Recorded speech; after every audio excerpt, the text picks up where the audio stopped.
खाना खाँदै थिएँ मैले माइक भेटाएँ। अब म यो खाना खाम कि गाना गाम साथीहरू भन्नु पर्यो। अब मैले यो खाना खाने हो कि गाना गाउने भाइ। धोकेबाज हौ तिमी धोकेबाज हौ तिमी। दर्शकबिन मैले आज माइक भेटाइसकेको छु। खाना खानामा यसरी माइक हाल्नु त भएन, हेर्न सक्नुहुन्छ है माइक।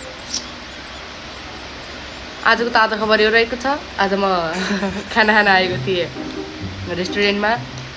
त्यसपछि म खाना होइन नास्ता खाना होइन भनौँ। अनि त्यसपछि खाना खाने क्रममा मलाई चाहिँ यति ठुलो माइक भेटेको छ। अब म के गरौँ भन्नुहोस् त। म खाना खाम कि गाना गाम प्लिज कमेन्ट गर्नु होला। अब म खाना खाने कि गाना गाउने हो। गाना गाउने भने गाना सुन्नुहुन्छ। धोकेबाज छौ तिमी धोकेबाज छौ तिमी कति रोए म तिम्रो कति कराए तिम्रो लागि तर बुझेनौ धोकाको खेती गरेर 3 दिनै मुटु सटेरैछौ तर अब म गानै आउन। धोकेबाज छौ तिमी